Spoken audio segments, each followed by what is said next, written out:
Silence, please, all stand. This time is called. Good morning. Ms. Ward.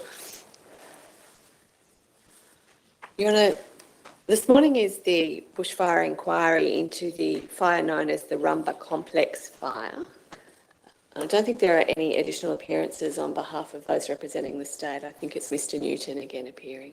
Yes, thank you. Good morning, Mr Newton. Good morning, Your Honour.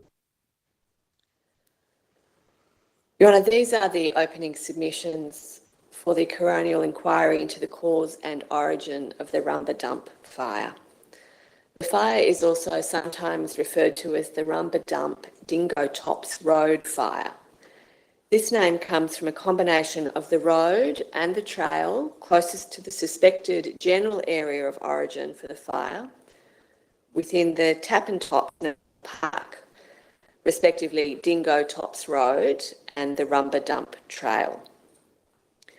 Tappentops National Park is said to lie on a spectacular section of the Great Eastern Escarpment, high up in the mountains northwest of Wingham, comprised of subtropical rainforest and old-growth eucalypt trees, which dingoes and other native species call home.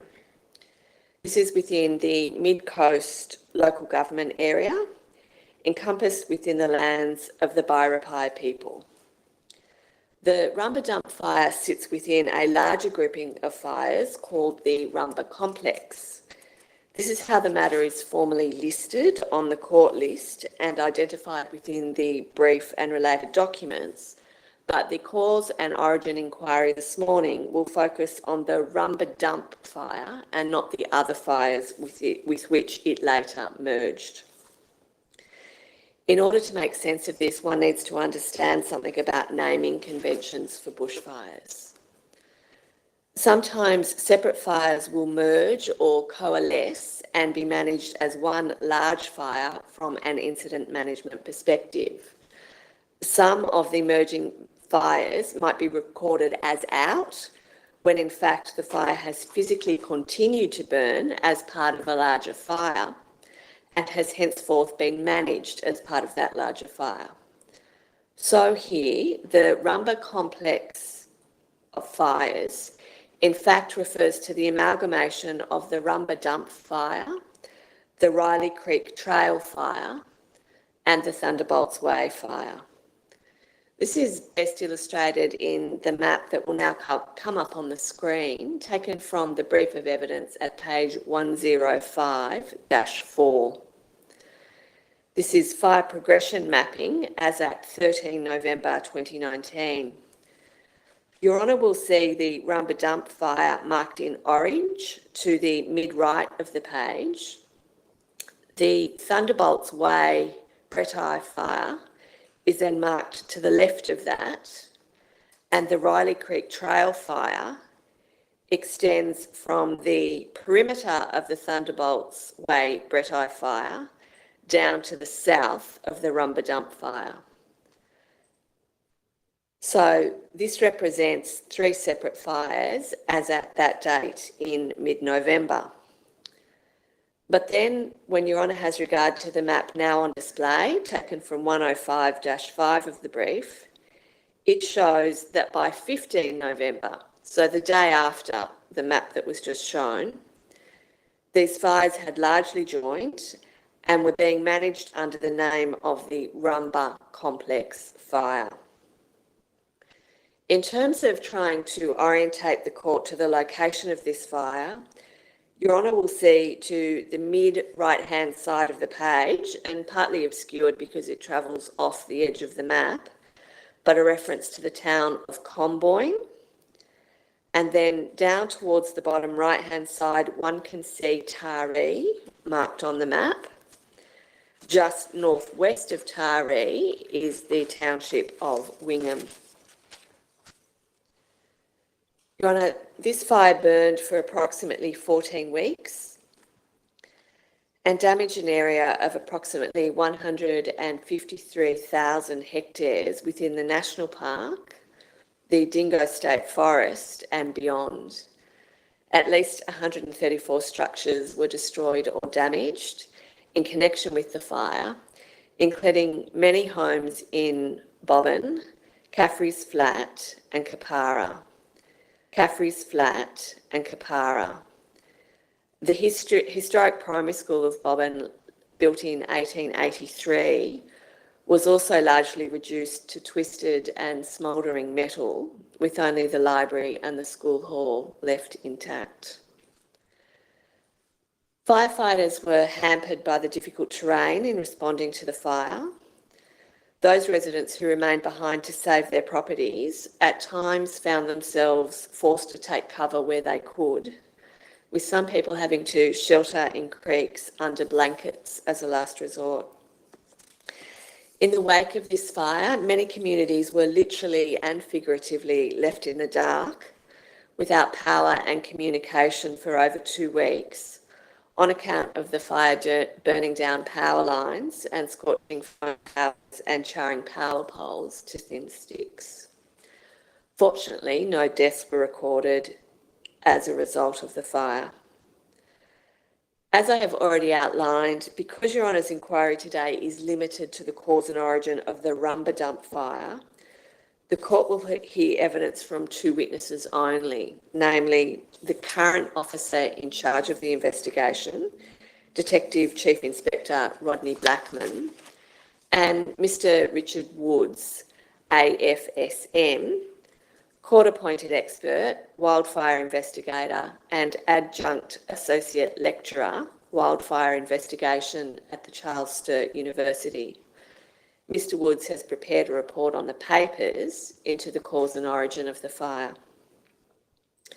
A fire starts.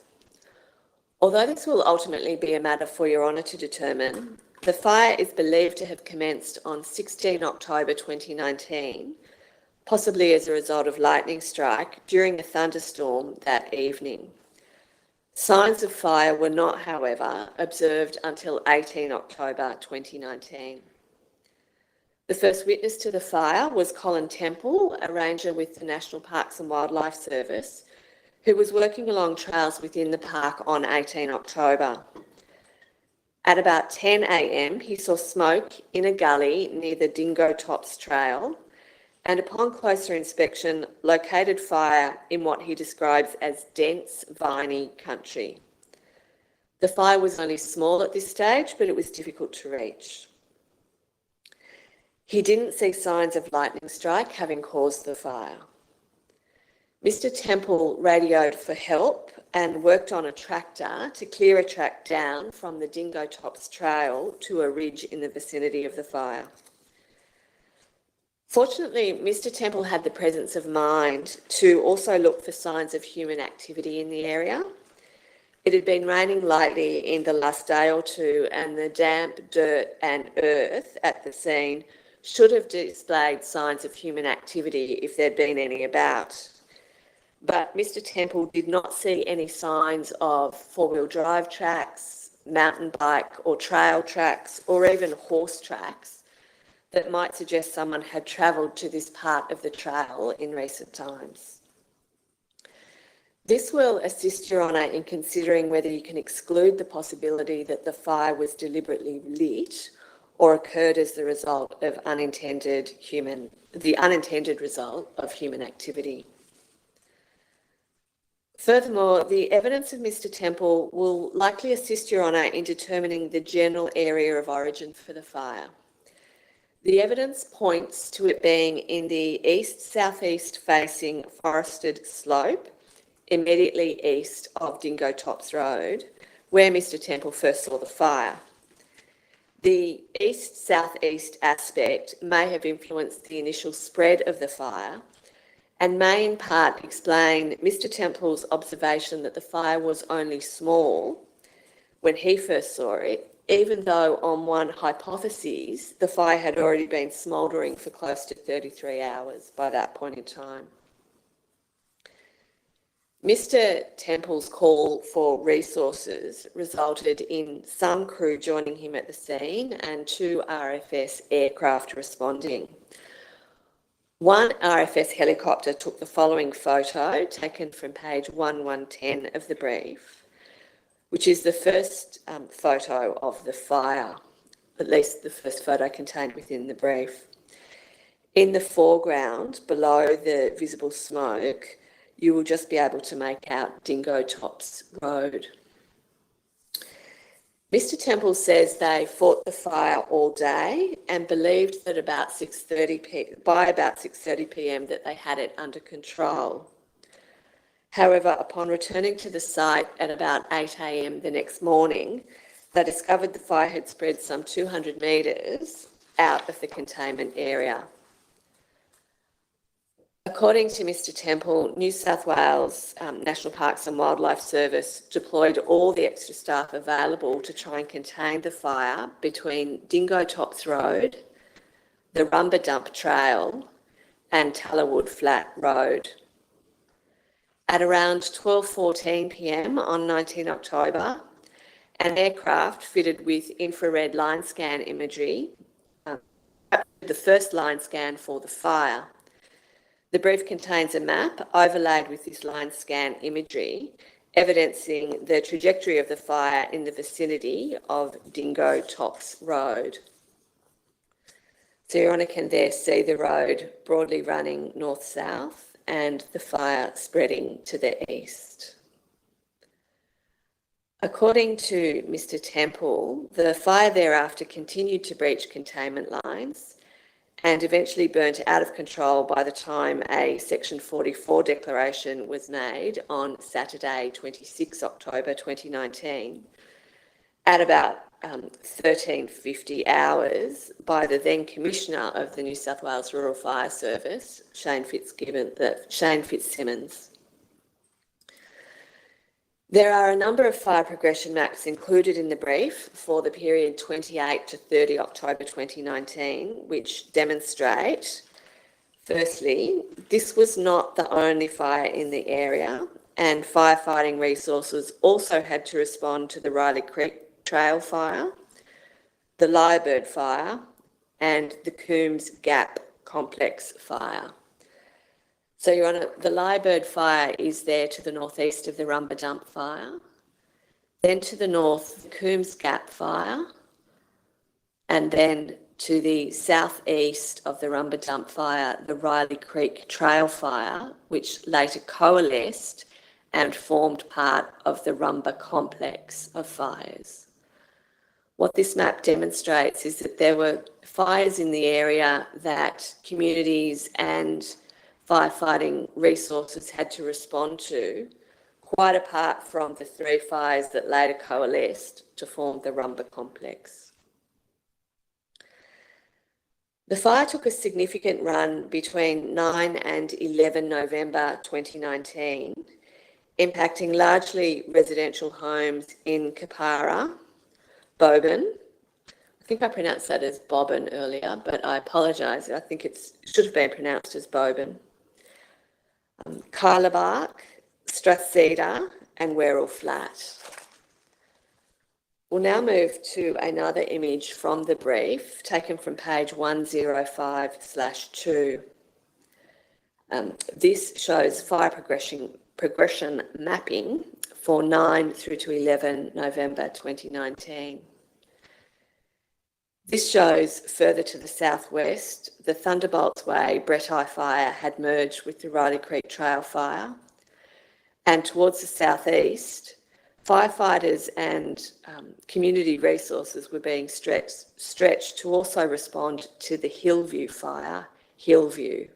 Your Honour can see that tucked away in the bottom right-hand corner of that map. Then, as I have already outlined, on 15 November 2019, this fire merged with the Thunderbolts Way Brett-Eye fire and the Riley Creek Trail fire and was renamed the Rumba Complex fire. The final fire progression map for 27 January 2020, the day the fire was recorded as out, shows the eventual reach of the Rumba Complex fire. It also shows, Your Honour, some fire that was burnt in the vicinity, but as a result of other fires, for instance, the Hillville fire to the bottom right-hand corner. Investigation into cause and origin. There was no timely investigation into the cause and origin of the Rumba Dump fire by New South Wales Police, and no investigation at all by the Rural Fire Service. Senior Constable Kemp of the Forensic Evidence and Technical Services Command of New South Wales Police visited the site in company with Colin Temple on 19 May 2020, some 7 months after fire ignition. The passage of time obviously hampered his investigation because vegetation regrowth and weathering at the site had obliterated micro indicators of fire progression and had also erased many of the macro indicators too. Nonetheless, with Mr. Temple able to assist in identifying where he first observed the fire and using the trail that Mr. to access the fire scene, Senior Constable Kemp was able to take a series of photos that have proved important in trying to determine cause and origin. He was, however, unable to determine definitively the cause of the fire. The court will shortly receive into evidence the expert opinion of Mr. Woods. Mr. Woods is a court-appointed expert who has not travelled to the scene of the fire, but has reviewed the material generated in the course of the Coronial inquiry and forms his own opinion as to likely cause and origin. Unlike Senior Constable Kemp, Mr. Woods is prepared to go so far as to opine that the Rumba Dump fire was caused by lightning strike. By way of background to the cause and origin investigation, the brief contains photographs depicting, firstly, from page 35 of the brief, the steepness of the slope falling away from Dingo Tops Road. The vehicle in the centre top of the image is parked on Dingo Tops Road. And I don't expect, Your Honour, that these photos particularly do justice to what it's actually like to be there at the scene. Then from page 29 of the brief, there's a photo taken by Senior Constable Kemp of a fallen tree trunk, burnt away by fire in several parts, as seen in the top photo. And then to the right-hand side, Your Honour might be able to just make out the charred remains of a stump. The bottom photo, photograph 2 on this page, shows the stump in close-up. And I'll just let that load properly on the screen. Mr. Woods takes the view the tree here displayed was probably struck by lightning but did not immediately fall. Sometime later, possibly in the early hours of 18 October 2019, the damaged tree fell, spreading fire, but leaving some fresh wood unburnt at the stump that's obviously visible to the right-hand perimeter of the stump in this photo. Page 30 from the brief will now come up on the screen, and it shows a nearby tree which Senior Constable Kemp highlighted, and in particular highlighted by way of a red box, which he thought might have shown an area of the tree affected by lightning strike. Mr. Woods takes a different view as to the relevance of the burning to this tree. Feeding into the hypotheses of lightning strike as a cause for this fire is analysis undertaken by Detective Senior Constable Tony Cremeri.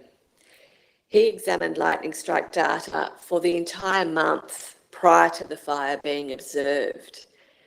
This extended time frame was specifically considered at the request of Mr. Woods. As a result, Detective Senior Constable Cremeri determined that the closest lightning strike to the general area of origin occurred approximately 1.5 kilometres away on 16 October 2019 at 7:29 p.m. Your Honour will receive evidence that suggests this lightning strike data tends to support the hypotheses of lightning strike, even in the absence of what we might colloquially call a direct hit. The court will hear that it is possible that the precise location of the strike which caused this fire was not recorded by the GPAT's precision lightning detection network due to a margin of error within the technology used to capture lightning strike data. Your Honour will also receive evidence suggesting that not every lightning strike is reliably caught at all by lightning strike data. I anticipate the court will hear expert evidence that it is possible the fallen tree was struck by lightning and later fell to the ground, rather than the charred tree adjacent to it having been struck. That's the tree that had been identified by Senior Constable Kemp. Mr. Wood's theory is that the tree that later fell was initially struck on 16 October, resulting in a smouldering fire causing the inner timber of the tree to burn at a low intensity. This eventually spread to other sections of the tree and ignited a low-intensity fire in the surrounding vegetation. On account of light rainfall on 17 October 2019, and the fact the subject tree was located on an east-southeast facing slope, the fire, on Mr. Wood's hypotheses, initially burnt slowly and thus was not detected until some 33 hours later by Mr. Temple at around 10 a.m. on 18 October. Mr. Woods relies in part upon the old age of the tree and the extensive internally burnt condition evident in the photos.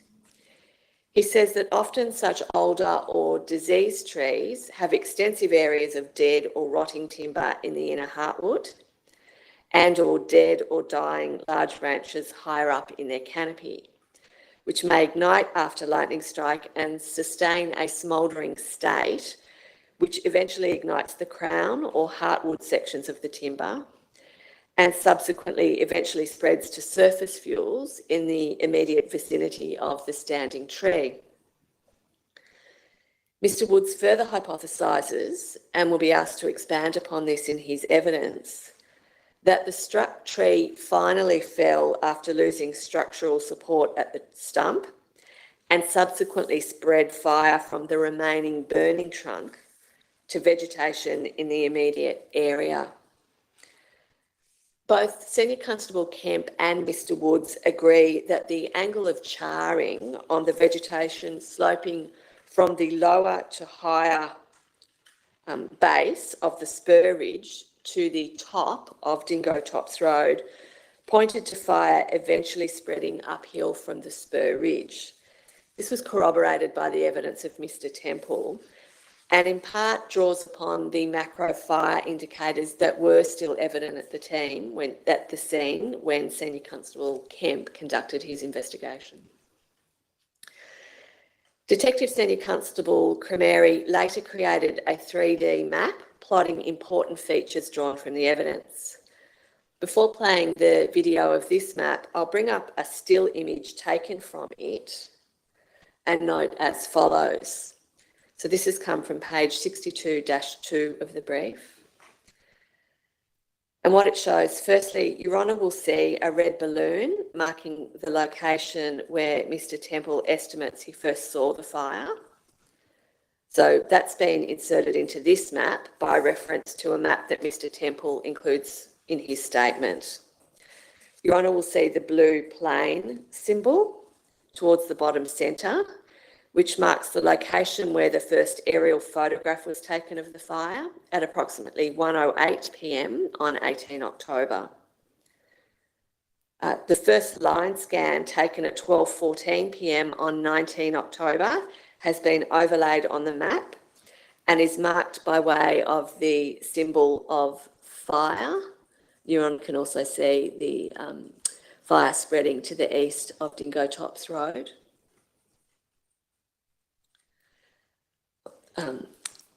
The purple to blue balloon to the right of the red balloon marker marks the location where Mr Temple took Senior Constable Kemp on 19 May 2020.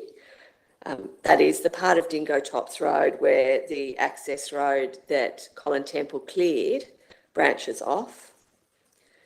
Then the purple or blue balloon to the left of the red balloon marker marks the location of the fallen tree and stump and the adjacent tree observed by Senior Constable Kemp on 19 May 2020.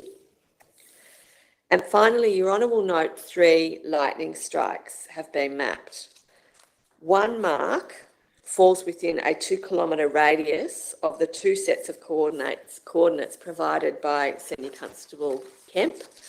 And you can see that is the mark just to the northeast of the aeroplane icon, with the red line representing a 2-kilometre radius from those 2 GPS coordinates recorded by Mr Kemp, Senior Constable Kemp. I'll now have the footage from tab 7A of the brief played, and what it does is provide a 3-dimensional sort of flyover of that map that we've just seen in still form.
Your Honour can see how the ground falls away into gullies to the east of Dingo Tops Road.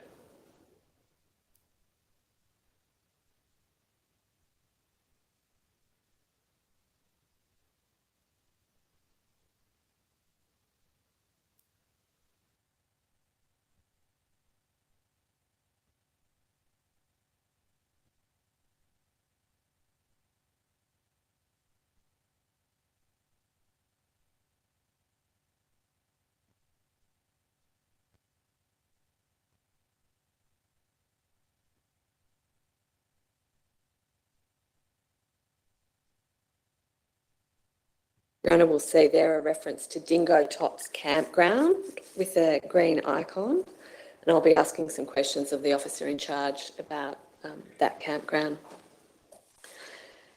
As I have already referenced in these submissions, the court will shortly hear from Mr Woods that it's possible the precise location of the strike, which he believes caused the fire, was not recorded by the lightning strike data due to limitations in system accuracy. No lightning strike data system is yet perfectly equipped to capture every single strike of lightning or the exact location of every single strike that it does actually detect. By way of conclusion, Your Honour, I note that for all the attention within the brief to the art or the science of fire cause and origin investigations, it should not be forgotten that sitting behind this inquiry are very real stories of loss and trauma arising from the Rumba Dump fire and indeed from the other fires that form the Rumba complex. Homes, businesses and livelihoods were lost, and as a result, many lives were changed forever. Certain consistent themes from people and communities affected by this fire and others in the region will later be examined to determine which fires might proceed to further investigation via a representative case study, which will be heard later in the year. So if there are people following on this hearing via the YouTube site, they can also obtain further details from the Coroners Court website about which matters proceed to hearing in September of 2022. Your Honour, I'll now tender the 1-volume brief for the Rumba Complex fire. I'm instructed it should be marked as Exhibit 46A. Yes, 46A. Thank you, Ms Ward. And I'm hoping that the officer in charge of the investigation, Detective Chief Inspector Rodney Blackman, is in the court virtual waiting room. Detective, can you see and hear us in the courtroom?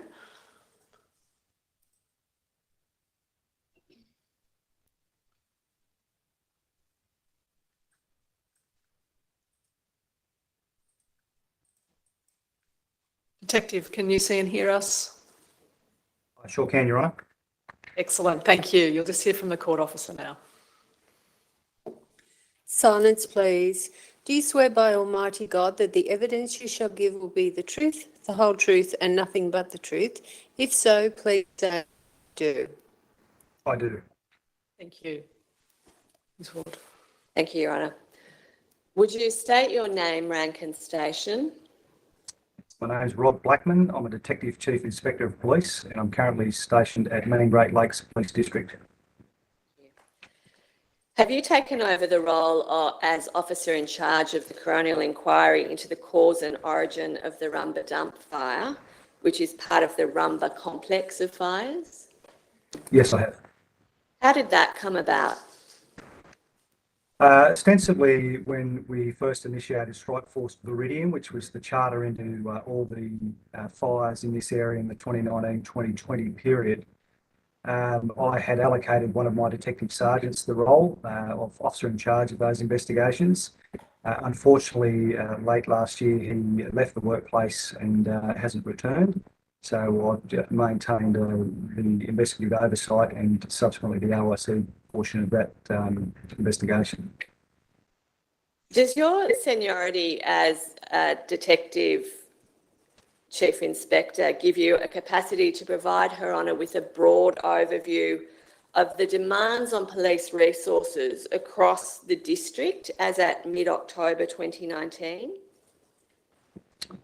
Sure, and look, I suppose to start with, if we delineate my role as the crime manager, so my charter is effectively the management of crime, the investigation of crime and coronial matters. So I have direct line supervision over the detectives, the proactive unit police, but not so much over the general duties response police. So when it becomes an emergency management situation like this one, then the Emergency Operations Centre came into play. And largely the resources were tasked by then Superintendent Cribb, who was the Superintendent at Manning Great Lakes at the time. However, given the nature of these devastating bushfires and the impact on both the human and property toll, it became a situation where all the resources available to Manning Great Lakes were absorbed into our fundamental obligation, which is saving life, and secondary obligation, which is saving property.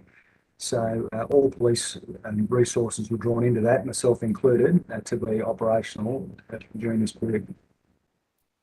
Where was the Emergency Operational Centre based? There was 2 bases, I believe, one at Tuncurry and then one at Moorhope. Did police maintain a presence at the Emergency Operations Centre across the summer of 2019-2020? They did. So the Operations Centre was manned by the Leocon, which was Superintendent Cribb, and then his subsequent relief as the periods went by, plus some other administrative roles, all part of that emergency operation. Inspector, I'm going to have a fire progression map brought up on screen, taken from page 105-2 of the brief, and I'm just going to ask you to orientate us firstly to the boundaries of your district. We understand that your district extends beyond the reach of this map, but can you tell us firstly how far to the north does your police district extend? I suppose by way of map, reference, you've got the Lyrebird fire up in the north eastern portion of that map. We go a little bit further to the north of that punctuation point, but we don't go up as far as the Oxley Highway. So the council boundary is between those two. We go west, well and truly out off this map, and south, probably a further 100 kilometres south of where you've got a reference at the bottom which says Hillville Road, Hillville Fire. So the Coombs Gap complex of fires was outside of your police district, is that right? That's correct. That's in Mid-North Coast District. Therefore, your team were not responsible for cause and origin investigations into that complex? Correct. Then how far to the west does your district extend? Obviously off the map, but what's the western boundary for the district? The western boundary is about the middle of the Barrington Tops, so the Dingo Gate, for anybody that's familiar on the Scone Road, that's our boundary, which is well west of Gloucester before you get to Scone. So about halfway between Gloucester and Scone, geographically divided along the Barrington Tops. And then does the district run all the way to the Pacific Ocean to the east? It does. How far to the south by reference to population centres? So to the south, your major centres are Coronal, Nabiac, and we go all the way down past Falford. We've got Foster, we have Bulladila, and about 30 or 40 kilometres south of Bulladila. Accepting what you've told Her Honour this morning about the resources available for you to deploy as crime manager, can you tell Her Honour how many detectives were nominally available to you to investigate the cause and origin of the Rumba dump fire? At that time, my strength was 3 detective sergeants and 10 constables. And that's to cover that entire district, moving to the north of the Lyrebird fire, but then out to the middle of the Barrington Ranges, across to the coast and down to Bulladila. Correct. Were you able to draw on general duties officers within the vicinity for the purpose of cause and origin fires? Not particularly. We could draw on some of our other proactive police, but the difficulty during this period was the large demand on resources for those fundamental obligations of saving life and property. So predominantly all of my resources, particularly in the more critical times during the fires, they were deployed doing as any other sworn police officer would do, which was trying to evacuate houses, notify people of the danger, and responding to the requests that were coming in aplenty. So it was all hands to the wheel in trying to protect life and property at those peak periods. Absolutely. I'm just going to ask for that map to be brought up from page 105-2, so the map we were just looking at. And this time, if I could just get you to explain, please, the main population centres in proximity to the fires. So firstly, Taree's to the bottom right-hand side of that map. Yep. And so Taree is our biggest centre in the district, with about 26 some odd thousand people. Foster is our second biggest at 13,500 or thereabouts. And then you're starting to move into Wingham, which is 5,300 or thereabouts. And then you've got a multitude of villages in the area. So in that particular area impacted by the Rumpa fire, you've got little communities like Boban, which I think the data is about 155 people in Boban, Killabark, which is about 270 odd, and the Lansdowne area, which is just under 600. Elands to the north, which is just over 200, and Marley, I think, which is about 200 recorded as well. Did you have concerns across this summer that some of the larger population centres might actually be impacted by fires, not just the Rumba Dump or the Rumba Complex fires, but the fires around the district? Absolutely, and as a matter of fact, they were impacted significantly. The predictions on one particular day were quite dire, particularly around the communities of Nabiac and Wingham. The areas around Olbar, Wallaby Point and Harrington, they were all subject of very severe fires and burnt out in their entirety around them. And of course, all of these smaller communities that were subject of the fires, there was some quite grave predictions as this progressed.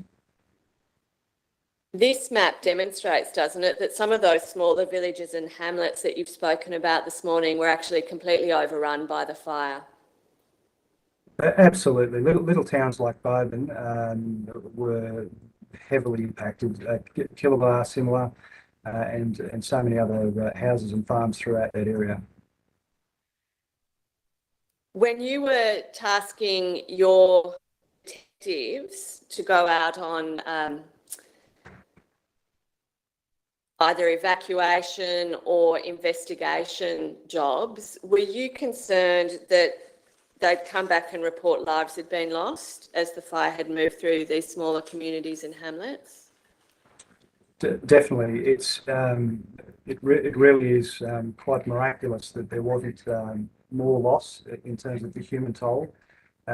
Certainly, some of the days within this period, we had reports coming back from the field saying we need to mark this location because we anticipate there will be loss of life in that area where people were trapped behind active fire lines.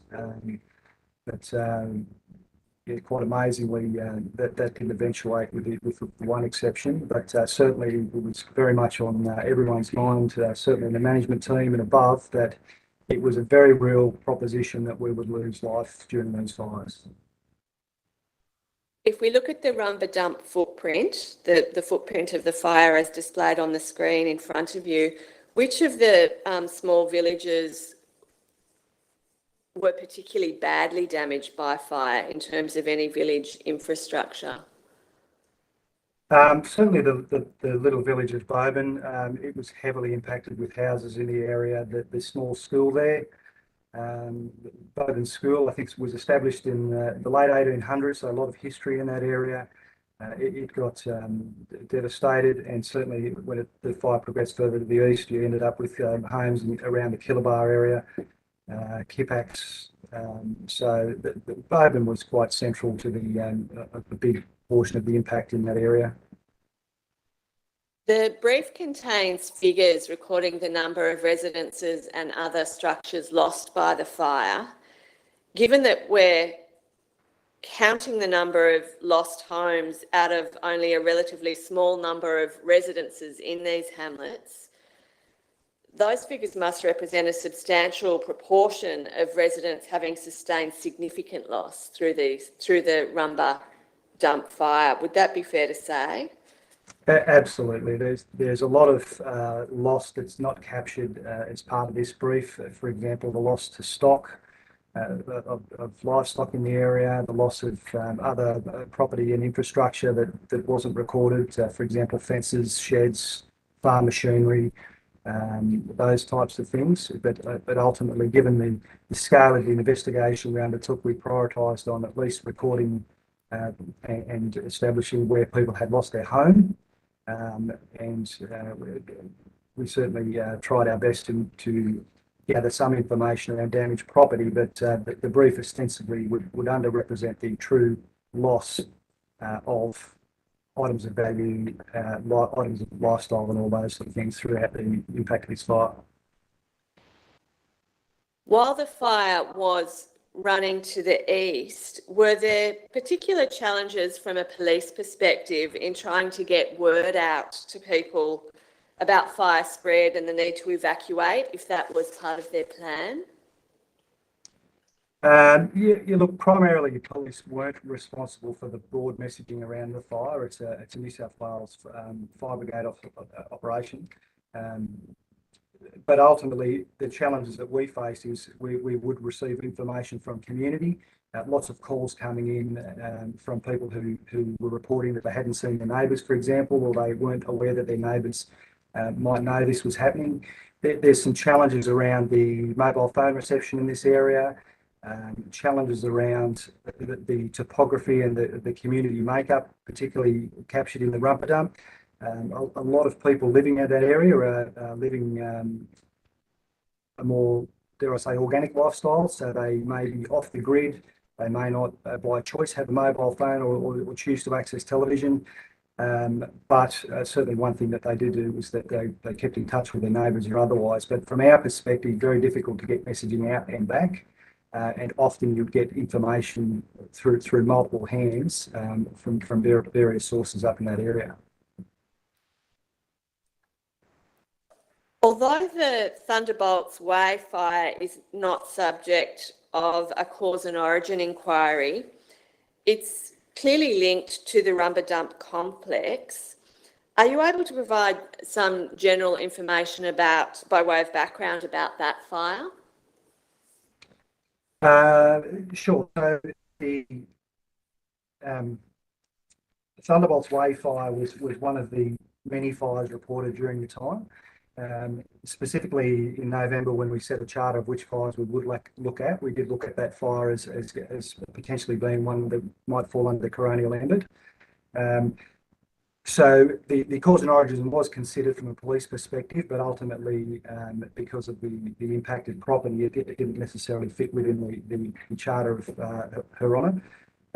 But it was one that police did investigate, as was the other one out in that area, the Riley Creek Trail fire, which is fall within the same period and investigative ambit as that one did. What did the investigation into Thunderbolts Way fire conclude in terms of how the fire started? Thunderbolts Way was one that no specific cause could be attributed to that fire. It did start not far off a relatively main road in terms of some of these more major arterial roads leading out through this countryside. But the topography and area that it did start in, it wasn't particularly sinister, or there was no sort of suspicion around potentially a campfire or that sort of thing becoming evident. It was at the base of a fairly long hill, so it may very well have been a possibility that a cigarette was thrown out a window, or a backfire from an older motor vehicle started a grass fire or something, but there was no particular physical evidence, or there was no other real strong leads that could certainly point us in a direction of whether it was suspicious or not suspicious. But it did undetermined cause? Undetermined cause, that's right. What about the Riley Creek Trail fire? Riley Creek Trail was one that the cause was determined to be a lightning strike. These three fires later coalesced to form the Rumpa complex of fires, is that right? That's correct.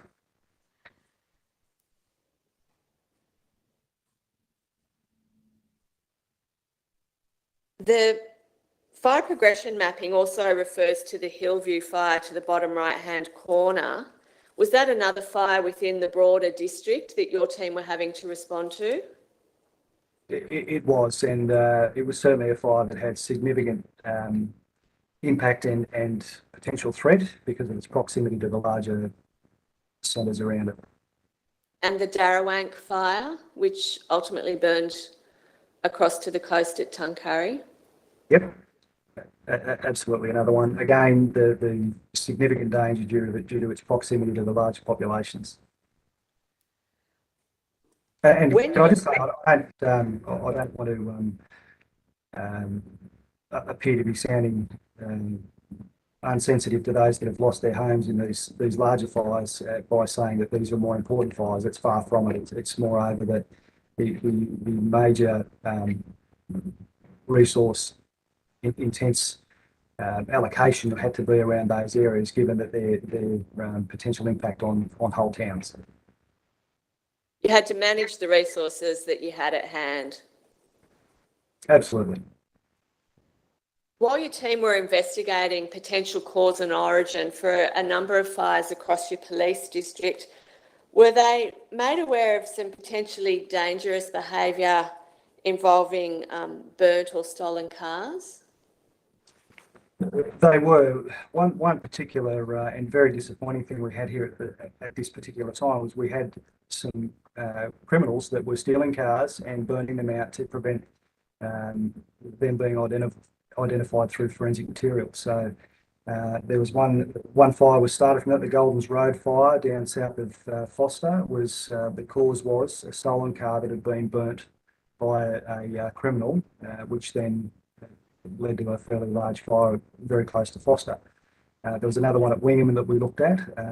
So we did have some really poor behaviour going on at the same time in this very high risk period.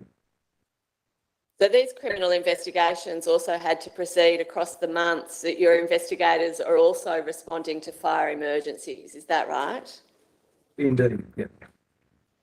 We understand that for the Rumba Dump fire, a FETS officer attended the scene some months after the fire had ignited. Why the delay, do you know?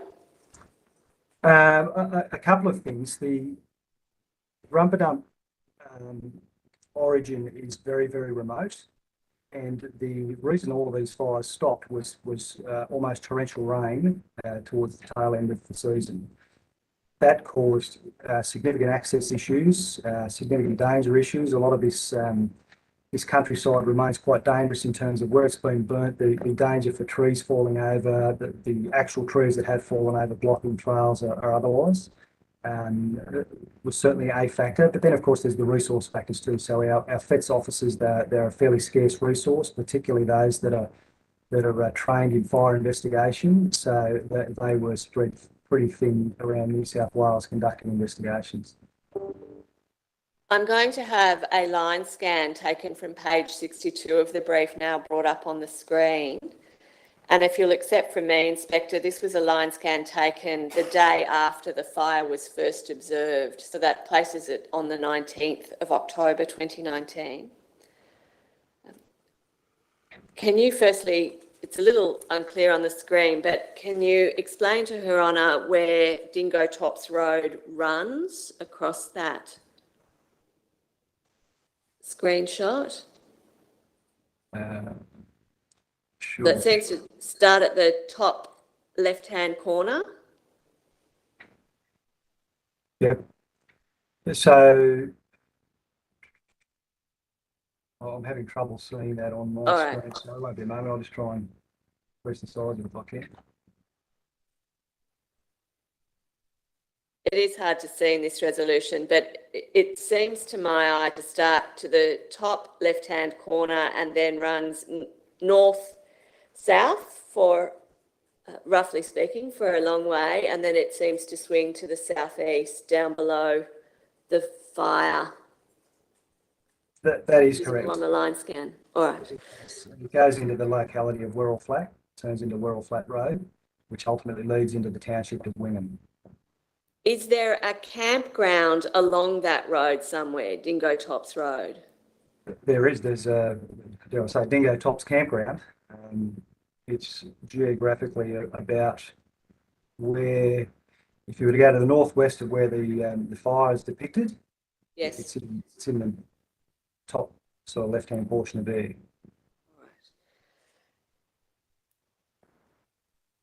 Did your officers during the course of this emergency have to do things like go out and check remote campgrounds like the Dingo Tops campground because people could be camping there and beyond mobile phone range, therefore unaware of the fire threat?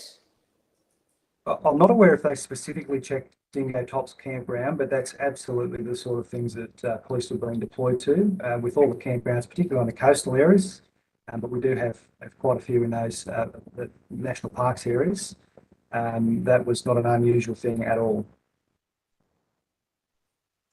Is it fair to say from your investigation that the Bush Telegram that Bush Telegraph was also working in some of these communities with local residents going in and checking campgrounds in case there were people camping nearby? For sure. Your Honour, those are my questions for the Detective Chief Inspector. Detective, if you wouldn't mind just waiting a moment, I'll see if there's any other questions. Your Honour, I have no questions. No questions. Thanks very much, Detective. You're excused. My pleasure. Thank you. Your Honour, the next witness is Mr. Richard Woods, and he should be waiting in the virtual lobby.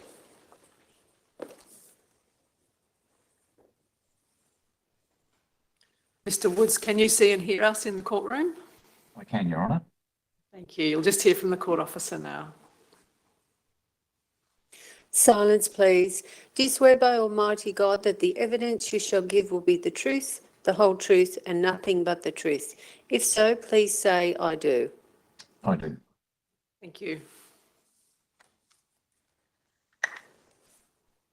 Thank you, Ms. Ward. Would you state your full name and professional address? Richard John Woods and 25 Beck Lawson Street, Casey in the ACT. Are you an adjunct lecturer in wildlife investigation with University? Wildfire investigation, yes, and I've undertaken that role for the last 8 years. Thank you. Are you chair of the International Association of Arson Investigators, the Wildland Fire Investigation Committee? That's correct. It's a group based in North America, and we have representation from a number of countries that are prone to wildfire. I'm not going to go through your CV in any further detail, Mr. Woods, but finally, are you also the director of an international wildfire investigation consultancy, Wildfire Investigations and Analysis?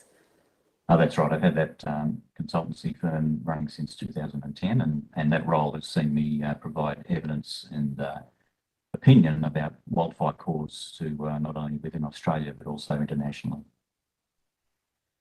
Were you retained as an independent expert to assist the court's consideration of the cause and origin of the Rumba Dump fire, part of the Rumba complex of fires? That's correct. Did that result in your report of 28 January 2022? It did, and that was based on materials provided to me by the court. I'm going to take you through some photographs that you've marked in that report this morning, but could you firstly just provide a brief summary as to your ultimate conclusion on the origin of the fire? Certainly, my review of all the documentation, and in particular the scene photographs that were provided to me from police, took me through a number of steps, and that was to consider all other cause options that may be applicable in this case. And given particularly the location being somewhat remote in Dingo Tops National Park, and the conditions at the time led me to believe that the cause of this fire was a lightning strike. Is it important to consider a fire's origin before you start considering potential cause of the fire? That's right. You have to locate the origin of the fire in the first instance and then look for evidence of an ignition source. And in this instance, there was obviously some inhibiting factors in relation to the time frame since the fire occurred and the timing of the inspection of the scene by police at the time. Another inhibiting factor was, of course, the fact that you were unable to travel to the scene to conduct your own investigation. Indeed, with the passage of time, the role of investigating an origin of a fire becomes more and more difficult. Nonetheless, did you reach a degree of confidence in your conclusion that the fire was caused by lightning strike, even though a point of origin was never determined? I did, and there are certainly circumstances in the investigation of wildfires where you may not be able to locate an origin.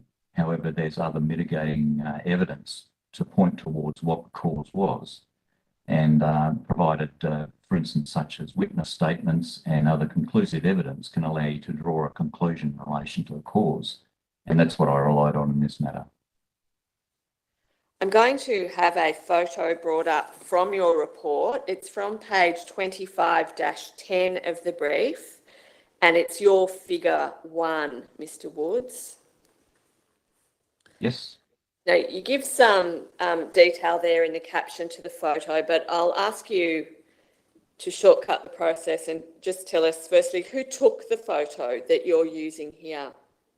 That was taken by the attending crime scene police, Senior Constable Gary Kemp, and it depicts an area where he's determined of, in particular, some fire activities occurred in relation to a downed tree that you can see in the background. Taken by Senior Constable Kemp means that this photo was taken at least or approximately 7 months after the fire had passed through. That's right, and that's evident from the regrowth you can see in the foreground of some of the plants regrowing as a result of the fire impact. Very well. What do the green arrows point to? So the green arrows were identifying an area of the fully consumed sections of the downed tree trunk in the background. And what's evident in particular is the amount of timber that's been consumed by fire in relation to the stump, which is just to the right of that downed tree. And what I'm showing there is there's been very high temperatures as a result of the combustion of the inner heartwood timber, which has actually consumed all the timber around the circumference of the trunk at that particular point. And you can see it further to the left in that image. There's another large hole that's been burnt through that heartwood timber, and it's penetrated through the surface of the trunk as well. Are you able to determine from this photo, or indeed from the other material that was available to you, whether the fully consumed parts of the trunk were consumed whilst the tree remained upright, or consumed in the fire that resulted or passed over the tree once it had fallen to the ground? I believe there's a combination of both those effects, and the photograph which provided to me, which shows the stump situation and the remnants of the stump, provides some significant evidence of the amount of burning at the base of the tree prior to it falling. So we'll come to the, I'm sorry, I didn't want to interrupt, but we'll come to a photograph, a close-up of the stump in just a moment. Just before we leave this page, what does the red arrow represent, pointing to the tree in the foreground? Right. So the red arrow depicts what we call an angle of char, and that's a fire pattern indicator, which is a result of the fire impacting on objects and vegetation within a fireground. And it's depicting an angle of charring on the trunk of that tree in the foreground, which is suggesting that the origin or the fire has actually impacted from to the left of that trunk and has burnt uphill to the right. Does that mean the angle of char evident on that trunk is one of the factors you took into account to conclude that the advancing fire direction was from left to right as one looks at the photograph? Correct. And left to right, if one were at the scene, also means from lower to higher ground. Is that right? That's correct. So Dingo Tops Road in this image is up to the right, that location.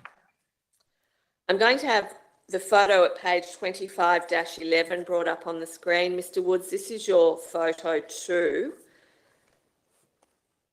And it might seem like an obvious question, but what are we looking at here? So this is an image, again, taken by Senior Constable Kemp at the scene, and it shows a different angle of the remnants of that large gum tree. And what I'm highlighting here in the green arrows is particularly a sapling or a smaller eucalypt, which is on the right-hand side of that tree. What's evident in this photo is the timber has been fractured as a result of the tree falling and then has been subsequently burnt. So it suggests to me that that tree was still standing as the larger tree was still burning, and then it subsequently fell and has had a fire impact on the exposed new timber from that smaller sapling. And are you able to see from that photo the exposed timber? Yes, it's somewhat identifiable, particularly as resulted in it being fractured as well, and then the charring of the exposed timber is evident. This angle also shows the extent to which parts of the fallen tree trunk had just been completely consumed by fire, does it not? It does, and of particular note is obviously the collar of the base of that tree has been completely consumed, and it's very evident with the amount of charring on the core timber of the tree base. Very high intensity fire has occurred there to the point that there's no remnant ash on the ground or pieces or other sections rather of the tree trunk. It's been totally consumed by fire. And I'd say that would have been occurring due to the angle of that tree lying downslope, and the resulting fire of the inner heartwood would have been at that point at the area we can see in the foreground of that photo. The stump doesn't seem to be visible in this photo. Is it likely that the photo was taken either standing close to or overlooking the stump? That's what I believe has occurred, and therefore it'd be beyond the image that we've seen. We'll come now to page 25-12, which is your figure 3, Mr. Woods, and the close-up of the stump.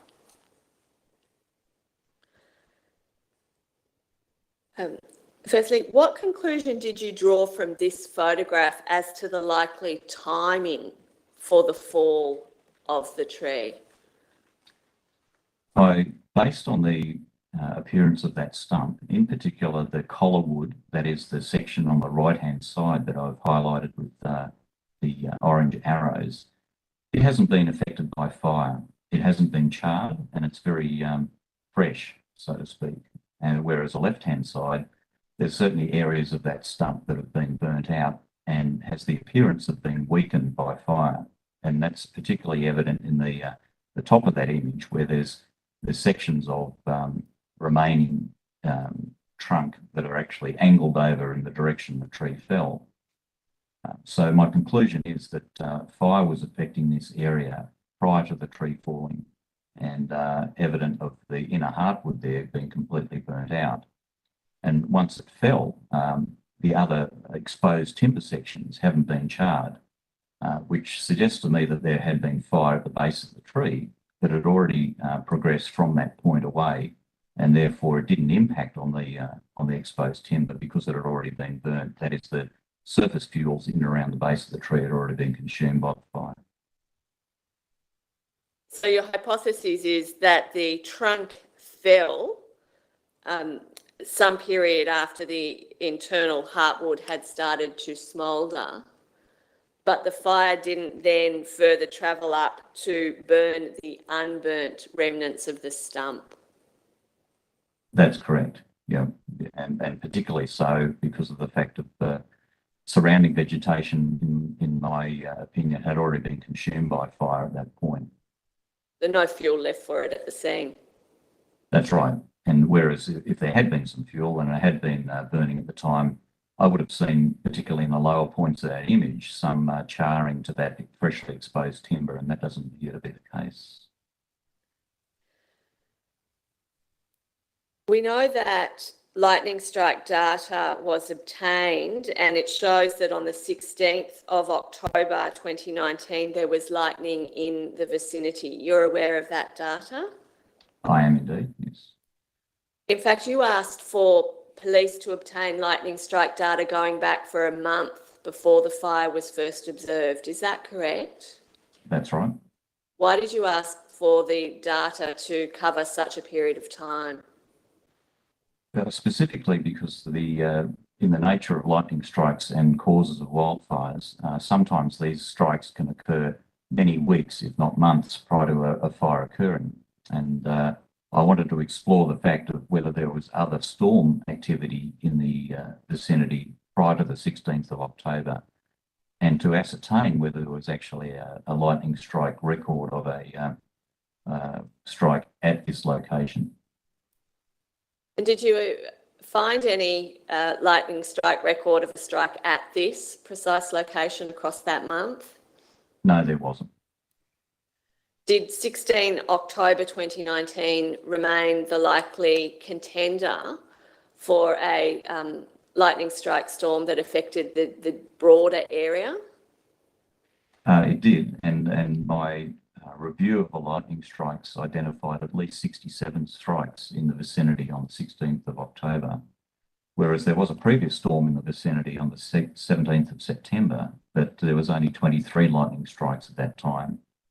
So therefore, that whole sequence of lightning strike data was weighed up, and more likely, based on the information provided, the storm on the 16th had certainly a lot more lightning strike activity in that vicinity. Have you had an opportunity to read the statement of Colin Temple, the National Parks and Wildlife Services officer who first observed the fire on 18 October? Yes, I did. He discovered the fire at about 10 a.m. and suggested that at that time it was about 10 metres by 8 metres in size. Did that description of a fire at that size on the morning of 18 October feed into your hypotheses as to lightning strike on the 16th of October? It did, yes. In what way? Certainly the size of the fire was very limited, and that supported the fact that there would have been a lightning strike in that vicinity, and clearly the fire had only consumed a very small and confined area of vegetation at that time when he saw it. So your hypothesis is that this tree was impacted by lightning, presumably during the lightning strike storm on the 16th of October 2019, is that right? That's right. It caused the tree to smoulder and burn within the heartwood of the tree, is that right? Correct. And then that tree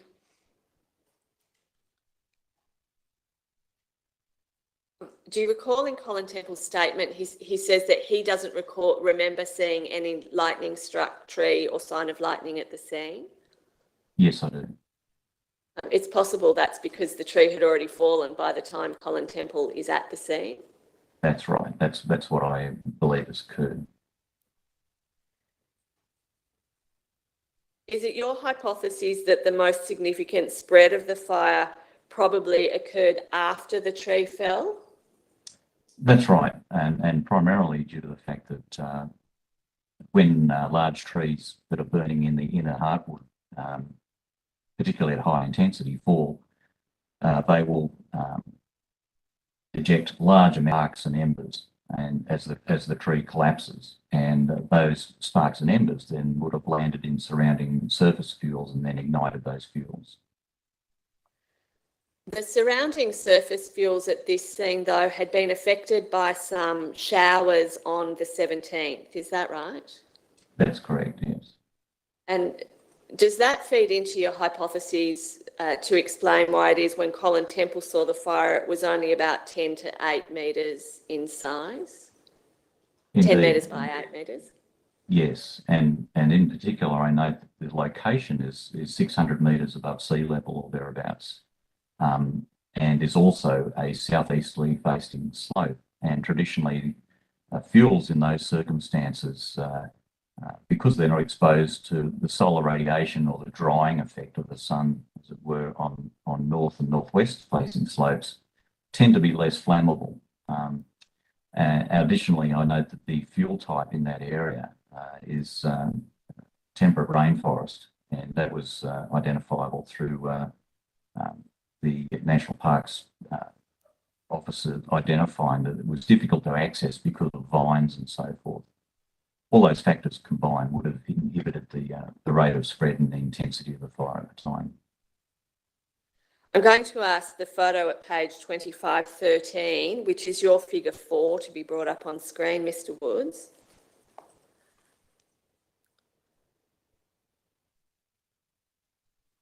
All right. Can you explain to the court what we're looking at here? So this is a large eucalypt which was located roughly to the west of where that larger down tree was located.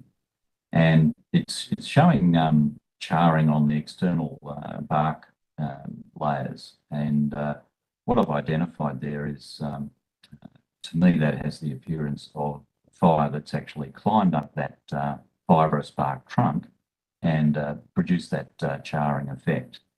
And that's often occurs in the way that fires behave. And so the location of the down tree is actually to the left behind us. And the fire, in my opinion, has travelled up into that vicinity and then travelled up that trunk layer or that trunk and up the external bark.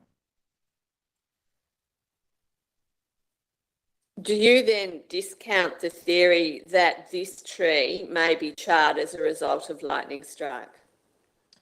That's right. It doesn't have the same appearance. And traditionally, when a large tree is struck by lightning, it also has a mechanical impact, and that will see the and in particular, large limbs being dropped and so forth. There doesn't appear to be any fracturing of the trunk layer in that image. Now I'm going to have the photo at page 25-14 of the brief brought up on screen. This is your figure 5, Mr. Woods. Certainly. Can you explain the significance of this photo? So this image again is taken by Senior Constable Kemp and is located upslope from where that downed gum tree was located. And you can see on the right of the image the access track that was pushed through by the National Parks officer. Dingo Tops Road is to the right of that image up to the top of that track. What I've identified here is, again, angle of char, which is still prominent 9 months after the fire occurred. And the effect of fire as it travels upslope causes a fire to then burn in and around a tree trunk. And due to what we call the vortex effect or the air pressure, the fire will actually travel higher on the upside of the tree trunk compared to the lower side.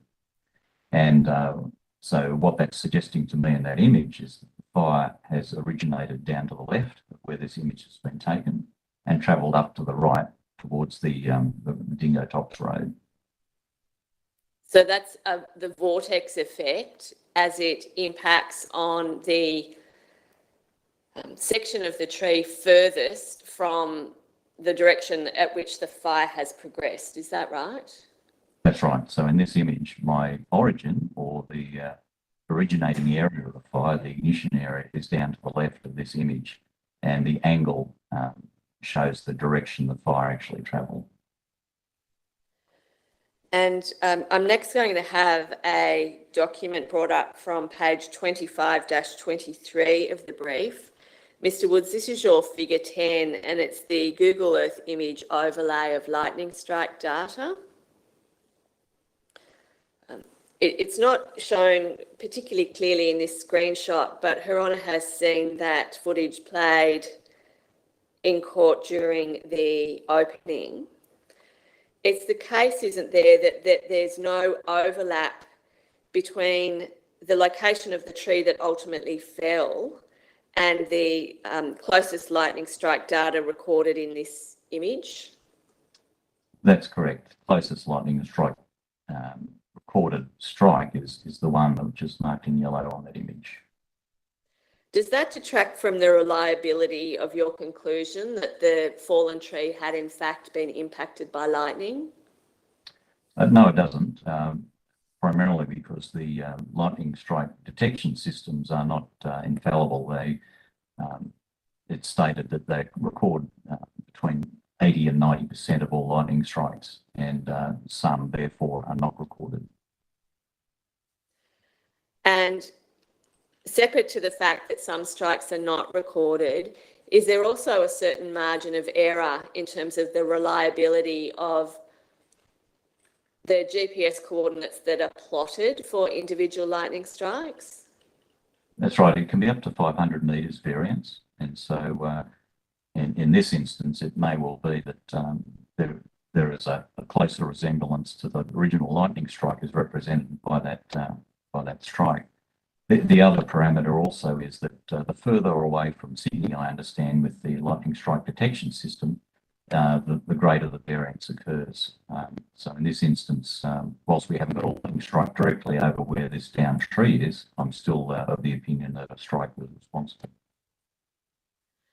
Does the terrain at which the lightning strike was plotted potentially impact on the reliability of the GPS coordinates plotted for it?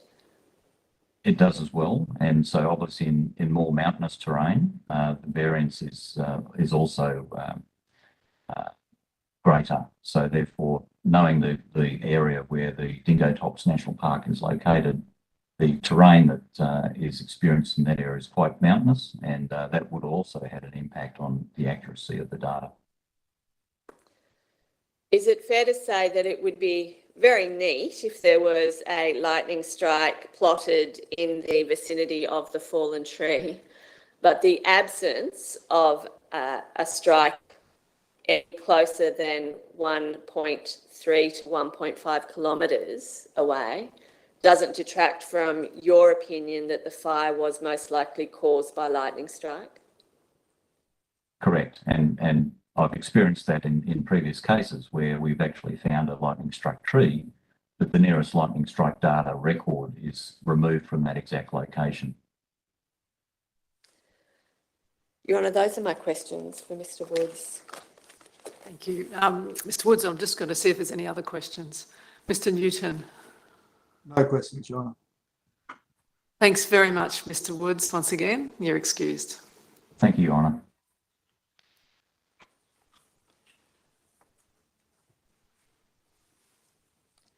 Your Honour now has the benefit of the documentary material that's been tendered within the brief of evidence as Exhibit 46A, as well as the evidence this morning from Detective Chief Inspector Rodney Blackman and Mr Richard Woods, the court-appointed expert. At a later stage in Your Honour's inquiry into the 2019-2020 bushfire season, those assisting Your Honour will formally address Your Honour on the cause and origin of the Rumba Complex Fire Dingo Tops Road, Tappan Tops National Park. But in that regard, I can foreshadow formal submissions are likely to be made that the fire commenced on Saturday, 16 October 2019, as a result of a lightning strike during a thunderstorm that evening in the Tappan Tops National Park. Your Honour, I'd otherwise invite Your Honour to formally stand the matter over to the 5th of September 2022. I'll do that now.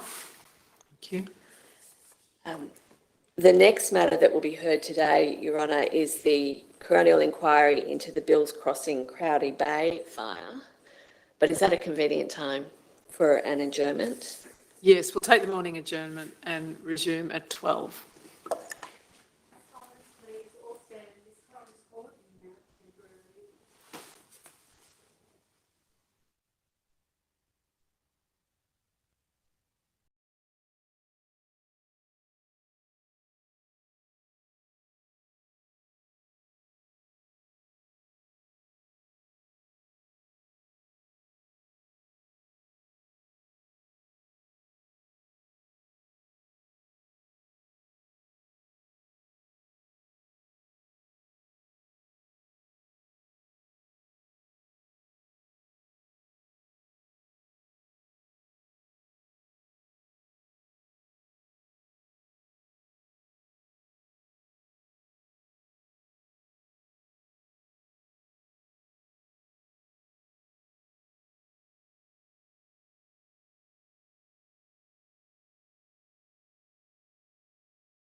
Yes, Mr Castleton. Please, Your Honour. Your Honour, this is the inquiry into the cause and origin of the Bills Crossing, Crowley Bay fire. While this fire is believed to have originated within the Cat-Eye wetlands, the name of the fire comes from a combination of the closest trail to the northeast of the suspected area of origin being Bills Crossing Trail and the National Park situated to the southeast of the wetlands being the Crowley Bay National Park. I'll just have brought up onto the screen now, Your Honour, a map. Your Honour, the Cat-Eye wetlands is situated southeast of the Coronial State Forest and to the northeast of the Crowley Bay National Park and just off the Pacific Highway, some 20 minutes north of Taree. The coastal wetlands are described as a hidden gem, providing sanctuary for over 180 different species of birds, kangaroos, wallabies and goannas. Further, the wetlands are recognised as an international birdwatching spot and said to provide an important habitat link between the Crowley Bay National Park and the Lansdowne Escarpment. And, Your Honour, unfortunately, yes, you can see Lansdowne in the top left-hand corner of that map, which is west of Coopanook. And, of course, Your Honour sees the Pacific Highway running generally in a north-south direction, being the yellow line. The Crowley Bay National Park reportedly protects a pristine sweep of coastline near Port Macquarie and Taree, offering spectacular ocean and mountain views and abundance of wildlife, including koalas, kangaroos, goannas, echidnas, and other native fauna. The National Park is also said to protect a number of Aboriginal sites, including shell middens and campsites, the oldest of which are about 6,000 years old. At the time of the fire, this area was in the grip of a severe and sustained drought, as was most of New South Wales at that time, and it had dried out vegetation and leaf litter in the National Park to a tinder-type level. This fire burnt in the mid-coast local government area, encompassed within the lands of the Biripi people. It burned for approximately 9 weeks and damaged an area of approximately 13,000 hectares. The Cat-Eye wetlands are reported to have sustained significant damage, both environmental and structural, requiring the wetlands to be closed to the public for at least a year. It is also reported that of the 10,700 hectares of the Crowley Bay National Park, approximately 9,000 hectares, a staggering 84% of the park, was impacted by this fire, including a large area of critical koala habitat. An ecosystem routinely brimming with the sounds of wildlife was left deathly quiet. The fire left the rainforest undergrowth and beach vegetation scorched and left no blackbutt standing at the surrounding woodlands. As many as 10,000 koalas, a third of New South Wales' total population, are estimated to have perished in the Black Summer 2019-2020 bushfire season, with more than 2,000 in the North Coast region alone. Your Honour, 6 properties were damaged and 2 houses were destroyed, including Kylie's hut, a historic small hut and former residence of Australian author Kylie Tennant during the 1940s, donated to the National Park as a retreat for writers and the community, and the house of Ms Julie Fletcher, situated in Johns River, which neighbours the National Park. Tragically, Your Honour, Ms Fletcher died after the fire reached her property. The inquest into her death will be heard tomorrow following this fire inquiry.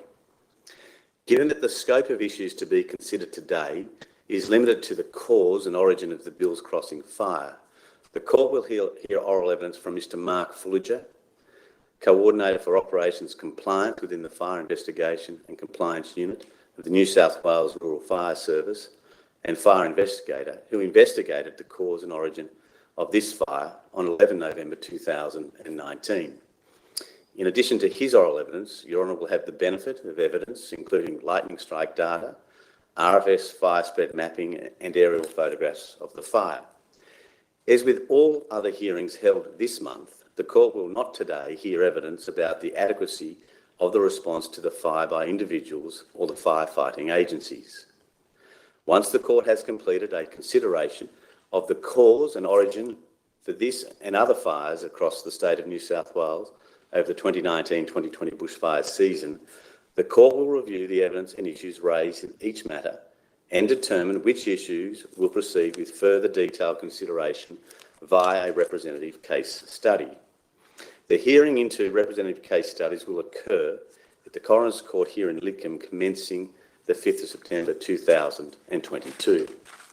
Anyone who seeks more details can watch the opening submissions made by Counsel Assisting Your Honour on 25 August 2021 via the links available on the Coroners Court of New South Wales website. I come now, Your Honour, to the fire.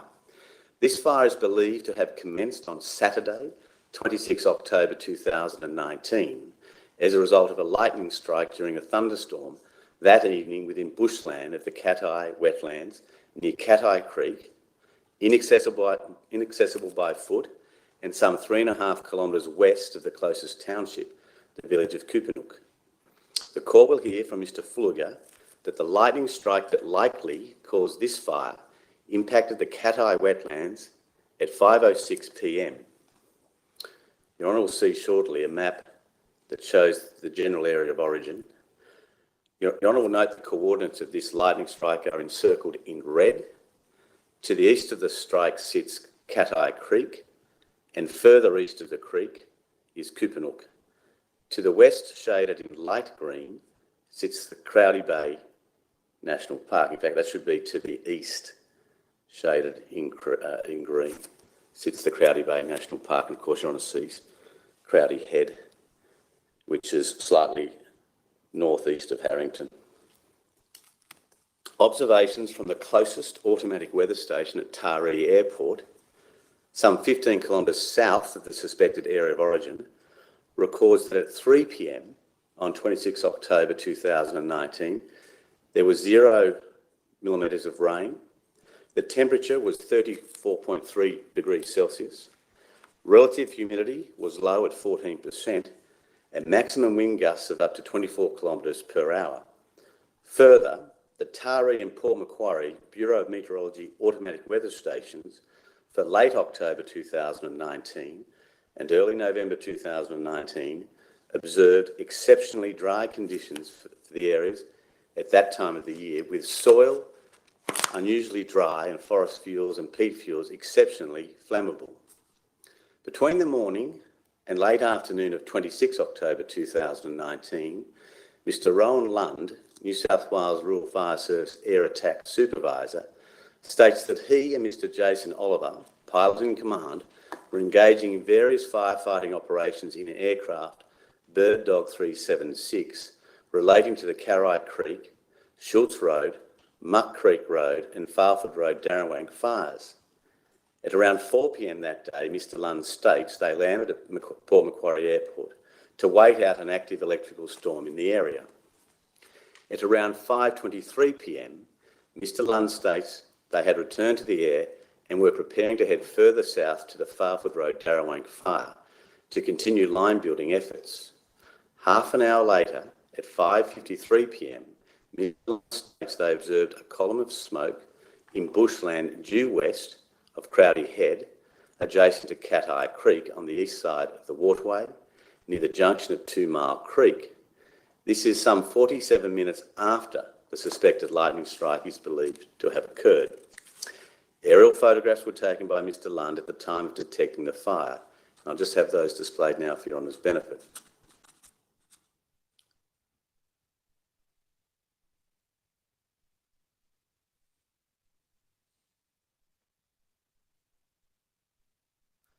Your Honour will see the first aerial photograph taken by Mr Lund when it returns was at 5:58 p.m, includes the column of smoke he referred to and the remoteness of the location of the fire.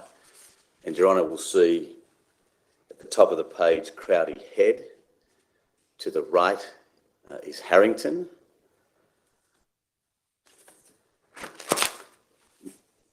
I'll just go through to the next photograph.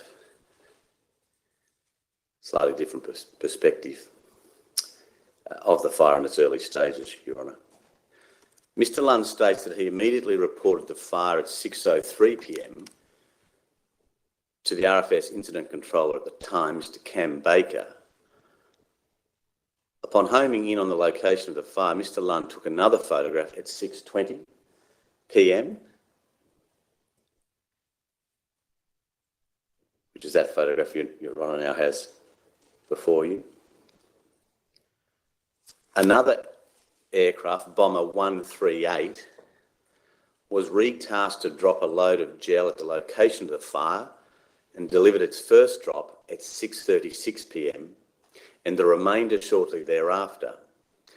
A further aircraft, Bomber 165, deployed its load of gel at about 6:55 p.m. Unfortunately, these attempts were unsuccessful in extinguishing the fire, and on account of the ensuing darkness of the night, the aircrafts each returned to base at Coffs Harbour. I'll just have brought up here on the two photographs that were taken on the 27th of October 2019. On the 27th of October, the fire was mapped as spreading approximately 750 metres east, as well as spotting to the north across the Cat-Eye Creek. You want to see in that fire progression map the spread of the fire the following day on the 27th of October, and to the south and southeast, Your Honour, is the township of Harrington.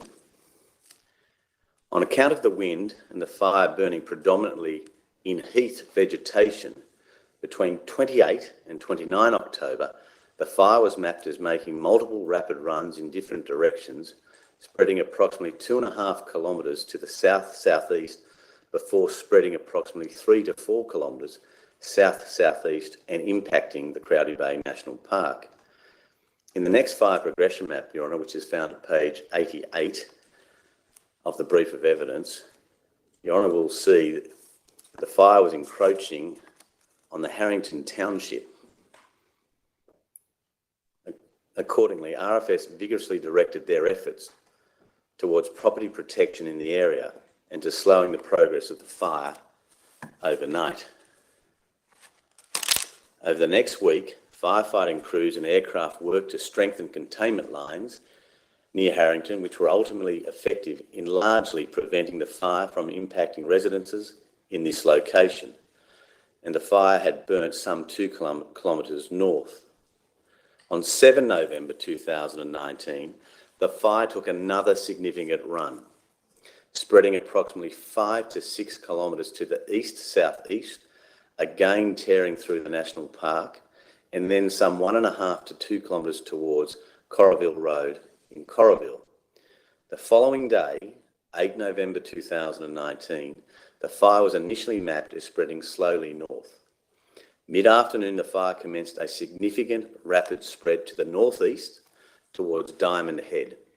Between 1:32 p.m. and 6:59 p.m, the fire was mapped as spreading a staggering 7 kilometres in approximately 3 hours. The fire then spread 2 to 3 kilometres northwest into the evening and the early morning of 9 November 2019. It was during this period, Your Honour, that the fire spread towards and impacted the locality of Johns River and Ms Fletcher's property, where she tragically died when the fire reached her property. I'll just have displayed now, for Your Honour's benefit, some line scans which are taken from the brief relating to the death of Julie Fletcher.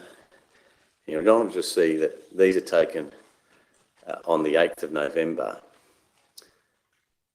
at different times, and Your Honour will see the progression of the fire.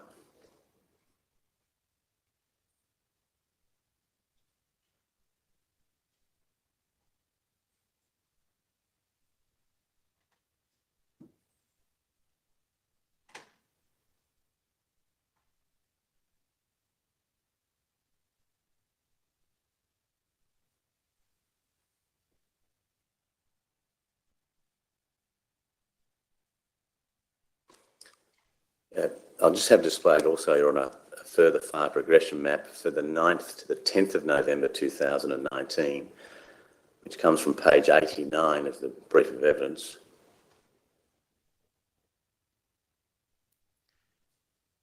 Your Honour will note the fire symbol towards the bottom of the map indicating where the fire originated.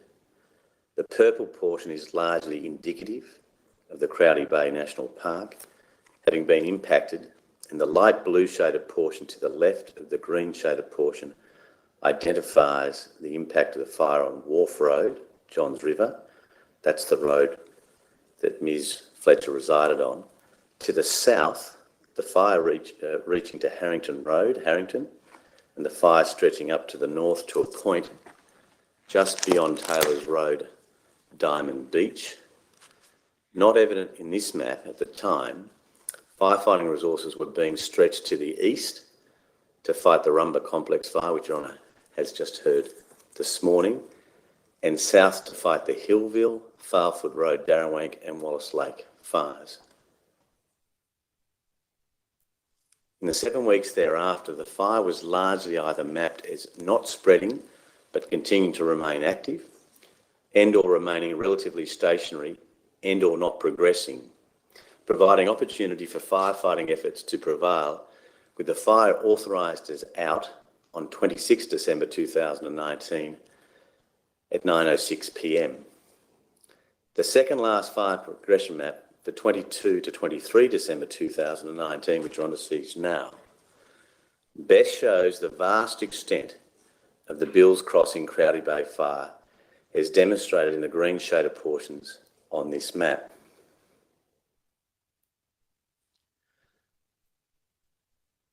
Coming, if I may, Your Honour, now to the investigation into the cause and origin of this particular fire.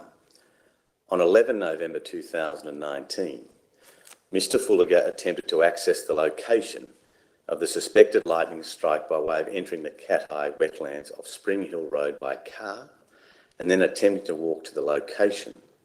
However, he was unable to progress more than 500 metres from his car due to the vegetation and terrain. Nonetheless, Mr Fullagar states that he observed indicators on the drive to the area indicative of the fire having travelled from the area in a south-southeasterly direction into the township of Harrington. Mr Fullagar also spoke with Mr Bernard O'Neill, a nearby resident, who reported to Mr Fullagar that on the day after the fire commenced, he and his wife had attempted to run up Carrai Creek to see if they could locate the fire, but were unable to travel more than some 10 minutes up the river due to the inadequate depth of the water. Your Honour will shortly receive into evidence the opinion of Mr Fullagar that the fire was caused by lightning from a storm that passed through the Cat-Eye wetlands on the afternoon of 26 October 2019.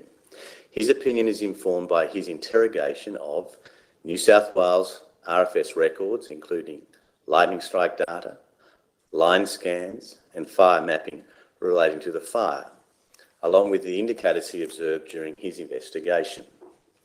On 21 May 2020, some 7 months after the commencement of the fire, Senior Constables Jerry Kemp and Michael Nemeth, police crime scene officers attached to the Forensic Evidence and Technical Services Command, Lismore Crime Scene Section, attempted to attend the suspected area of origin of the fire, as advised by the former officer in charge, Detective Sergeant David Frith.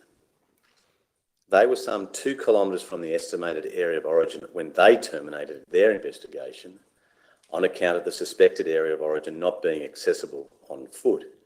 Senior Constable Kemp records in his examination notes that heavy and abundant ground cover regrowth and tree regrowth was evident in the surrounding vegetation, and there were no indications of wildfire direction or movement.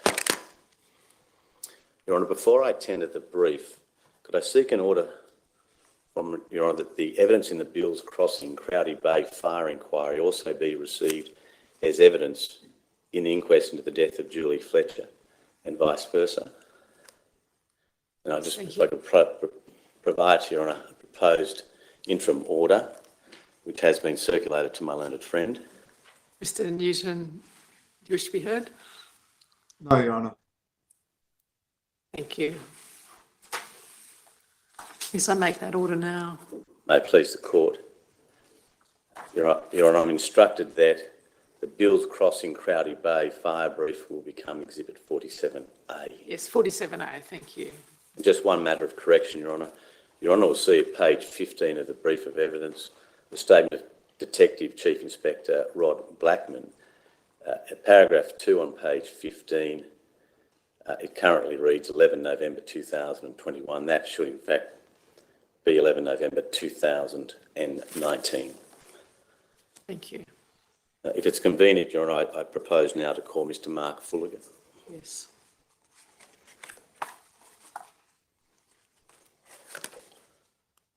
Mr Fullagar, can you see and hear us in the courtroom? Yes, I can. Right, you'll just hear from the court officer now. Thanks. Silence, please. Do you swear by Almighty God that the evidence you shall give will be the truth, the whole truth, and nothing but the truth? If so, please say, I do. I do. Thank you. Mr Fullagar, would you please state your full name Mark Wentworth Fullagar. and what is your present occupation? Yeah, it's a slight title change, but same role. I'm the training coordinator for the Fire Investigation and Compliance Unit and an authorised fire investigator. And what is your present work address, please? 4 Murray Rose Avenue, Sydney Olympic Park. And have you, Mr Fullagar, provided a statement in relation to the Bills Crossing fire dated the 15th of October 2020? I have. And next to that statement, is there a fire investigation report that you provided on the 11th of November 2019? Yeah, that's correct. Do you have both of those documents with you this afternoon? I have the fire investigation report. I don't have a copy of my statement, fortunately. Before we move into the report, could I just ask you to set out in summary terms your education, training, qualifications and experience in relation to the investigation of wildfire or bushfire? Yes, I've been an authorised fire investigator for 10 years. I undertook the New South Wales Rural Fire Services wildfire investigation training, which comes from the Diploma of Public Safety training packages, conduct fire investigation and analysis. And doing the best, sorry to cut you off, please go on. I was just going to say, undertaken in excess of 35 wildfire investigations and over 200 peer review of fire investigations for other fire investigators. And were you in November of 2019 tasked with the role of investigating the fire that became known as the Bills Crossing Crowdy Bay fire? Yes, I was. And as a result of that, you have produced, as you've already indicated, a report dated the 11th of November 2019. Yes. Having read that, I withdraw that. Have you read your report recently? I have. Are there any matters that require correction? Just one that I picked up on, I think paragraph 3, it says I made a left turn into the southwest boundary trail. That should be Gills Trail. Is that the paragraph that commences whilst making? That's correct, yes. Apart from that minor matter, Mr Fullagar, are there any other matters that require correction? No, there's not. Do you otherwise adhere to the opinions you've expressed throughout that report today? I do. Can I ask you firstly, what was the date that you went up for a site or scene inspection? The 10th of November, 2019. And on the 10th of November, 2019, what preliminary steps did you undertake in relation to your investigation into the cause and origin of this fire? Yeah, I spoke with the Deputy Incident Controller up there and asked whether it was safe to enter the fire ground, and he said yes, it was. And he gave me some details as to where the fire had where they thought the fire had originated, and I then attended the scene on the next day, the 11th. Prior to attending the scene on the 11th of November, had you some idea of the suspected area of origin from your interactions with personnel within the Fire Control Centre? I was given some information by the Deputy Incident Controller on the 10th with regards to the initial thoughts of ignition being a lightning strike. And in terms of the location of that lightning strike, did you have a general area of origin to commence your... They did supply me with a map that indicated or had an indication of where they believed that strike was, yes. Is that a map that you've annexed to your report or not, Mr. Fullagar? It is, yes. All right. Could you just identify, by reference to your identification system, which map it is? M003. I'll just have that displayed for Her Honour's benefit. It's page 34 of the brief of evidence.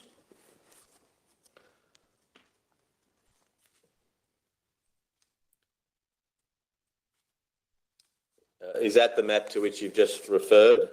It is, yes. And is the... we see there a number of red dots, and then within the red dots, is it a diamond with a black flame? That's correct, yes. Right. Could you just explain firstly the significance of the black diamond with the black flame within it? Yeah, the diamond with the black flame is an initial indication of where the fire was first seen, or believed to have been the first ignition point. And in terms of the red dots, what do they depict? Active. We may have just lost you then for a moment, Mr. Fullagar. Can you hear me? Active. I can hear you, yes. And do they depict active fire? That's correct, yes. As at some time on the 27th of October 2019? Yes, that's correct. And did you, from your inquiries, come to learn how it was that this area of origin was thought to be accurate at that time? It was advised to me that the coordinates were supplied by an aircraft going over the scene. And did you, a moment ago, observe the opening that I just provided for Her Honour? Not all of it. Did you see some aerial photographs displayed as part of the opening? No, I did not.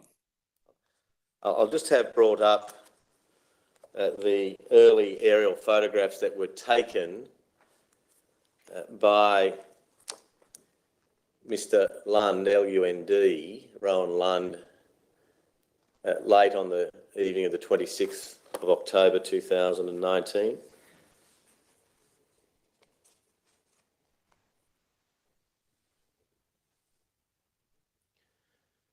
Have you seen those aerial photographs before, Mr. Fullagar? I have seen those before. And did you have regard to those aerial photographs when you were undertaking your investigation into the likely cause and origin of this particular fire? No, I did not. Were you provided with the GPS coordinates in relation to where that plume of smoke may have been located? I wasn't supplied the GPS coordinates, just the map that was in my report. And is it your understanding that the map which was shown a moment ago, which is found at page 34, M003 of your report, that corresponds with the plume of smoke we see there in that aerial photograph? I do, yes. Now, did you undertake yourself any aerial inspection of the scene or not? No, I did not. And was there a reason why you were unable to do that? Yeah, just due to the amount of fire activity, there was no aircraft available, and also with the amount of smoke in the area at the time, we were not able to actually get up in the From your experience, is an aerial inspection advantageous in aiding an investigation into the cause or origin of a fire? It is advantageous, yes. And why is that? It just gives you an aerial view, and if there has been a lightning struck tree, you may be able to see that from the air, but you'll also be able to see some of the indicators of the fire advancing away. Now, you've indicated in your evidence today, and also contained within your report, that on the 11th of November, you attended the scene of the suspected area of origin.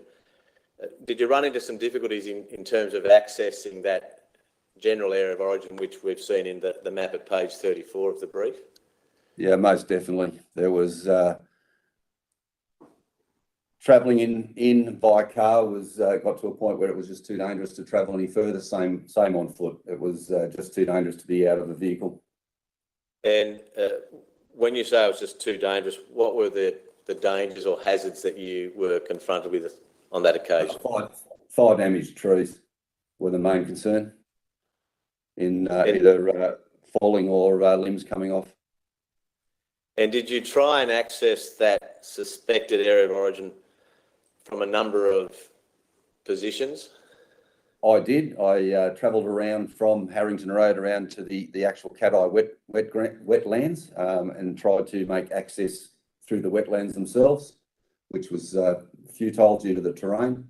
And then travelled around to the north to Moreland and tried to come in from the north, but again, access was totally inaccessible.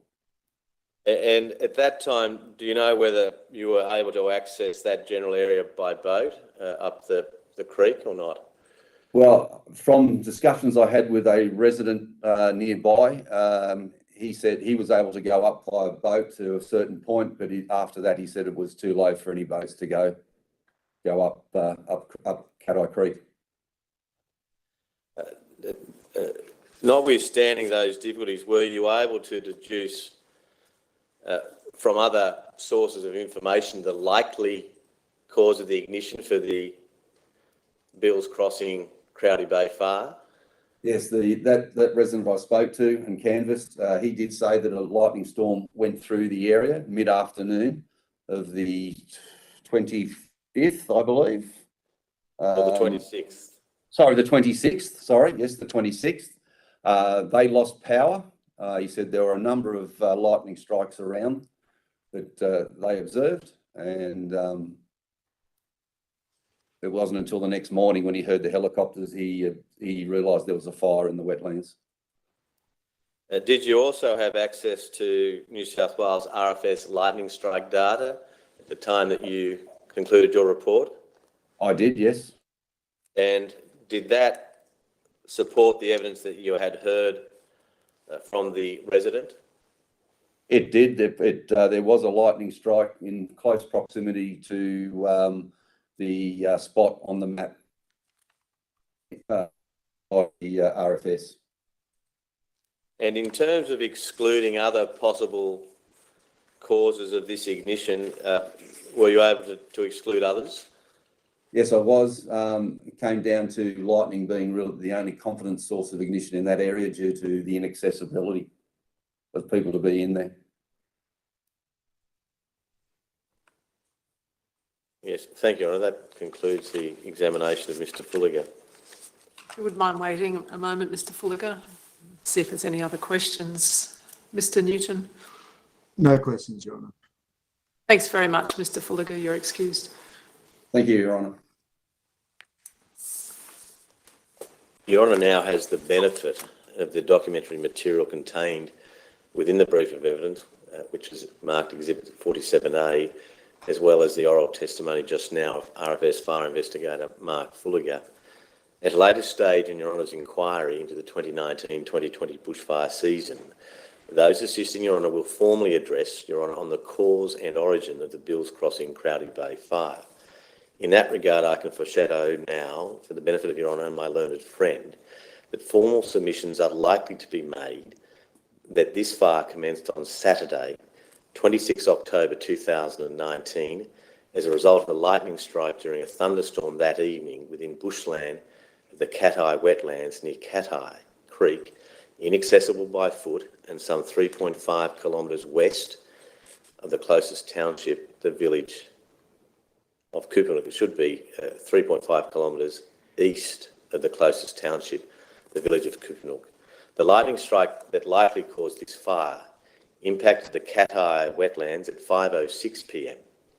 The GPS coordinates for this lightning strike are recorded as being 31.827887 and 152.65619, and in the vicinity of the first aerial photograph taken of the fire by RFS Air Attack Supervisor Rowan Lund at 5:53 p.m. on 26 October 2019, with the GPS coordinates of the photograph being 31.837766, 152.61767. Your Honour, would Your Honour formally stand this matter over to the 5th of September 2022? Yes, I do that now. Thank you, Mr Castleton. In terms of tomorrow, Your Honour, I will open the inquest into the death of Julie Fletcher, who Your Honour has heard some evidence about this morning, and then at the conclusion of that inquest, my learned friend, Ms Ward, as Senior Counsel, will open the inquiry into the Falford Road Darrawank fire. Thank you, Mr Castleton. We'll adjourn now until 10 a.m. tomorrow.